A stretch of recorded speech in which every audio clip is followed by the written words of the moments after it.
পরকীয়া প্রেমের পেছনে দায়ী আমার মনে হয় অধিকাংশ স্ত্রীগুলো যদি একটু রেসপন্স করে, সময় দেয় নবীর হাদিসের দিকে তাকিয়ে। নবী বলেন, যখন স্বামী আসবে দুনিয়ার সব কাজ ওই মহিলার জন্য স্থগিত। যত বড় কাজ থাক সব বাদ, স্বামীকে সময় দেওয়া ওর জন্য ফরজ। ওর জন্য কি? সম্মানিত মা বোনদের জন্য কয়েক মিনিট আমি একটা হাদিস বলছি। অনেকেই মনে করেন নামাজ পড়ি, রোজা রাখি, তাহাজ্জুদ পড়ি, কালো বোরকা পড়ি, আমি নেককার মহিলা। না, আপনাকে আল্লাহ জান্নাত দেবে না। আপনাকে জান্নাত দেবে যদি 4টা গুণ আপনার ভেতরে পাওয়া যায়।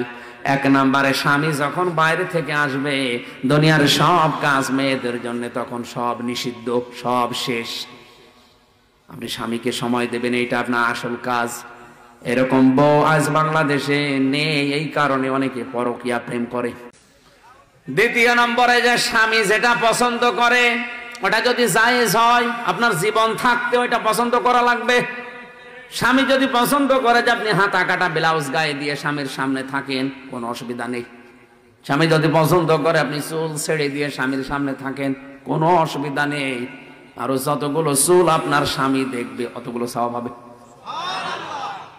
কোন স্বামী যদি তার স্ত্রীর মাথার উপরে হাত রাখে, যতগুলো হাত চুলের নিচে পড়বে, যত চুলের নিচে হাত পড়বে অতগুলো সওয়াব ওই মহিলা ওই স্বামীর নামে আল্লাহ লিখে দেবে।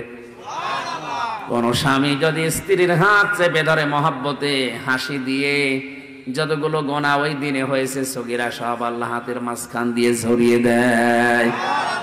3 নম্বরে, স্বামীর সম্পদ এবং তার সন্তানকে দেখে শুনে রাখবে, ইসলামের পথে চালানোর জন্য চেষ্টা করবে। 4 নম্বরে, স্বামীর মনে দুঃখ দিয়ে কোনো কথা, কোনো বরদোয়া দেওয়া যাবে না, এটা হারাম।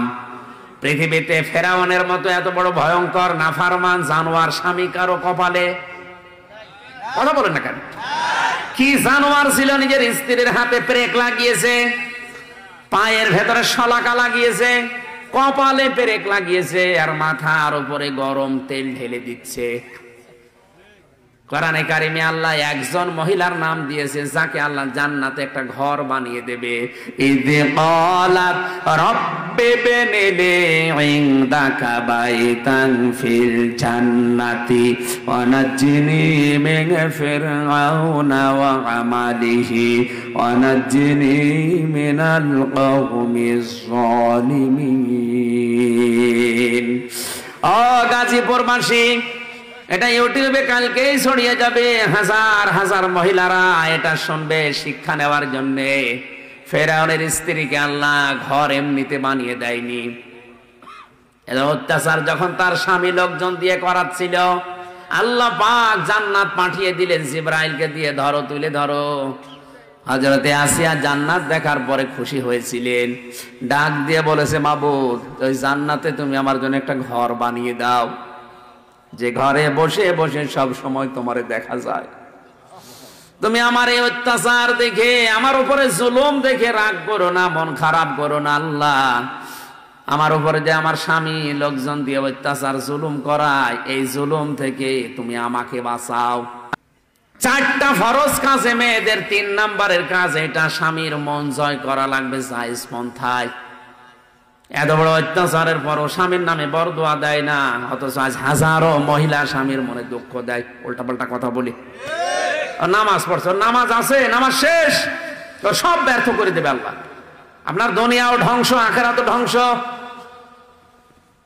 এই পৃথিবীতে আর একজন মহিলাকে আল্লাহ নিজে সালাম দিয়েছেন শুধু স্বামীর জন্য ভক্তি শ্রদ্ধা থাকার কারণে, হযরতে খাদিজা।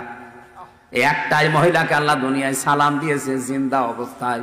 তার পুরা জীবনে আমি পড়ে দেখেছি হযরতে খাদিজাকে সালাম দেওয়ার পেছনে কারণ ছিল তিনি স্বামী ভক্তা ছিলেন।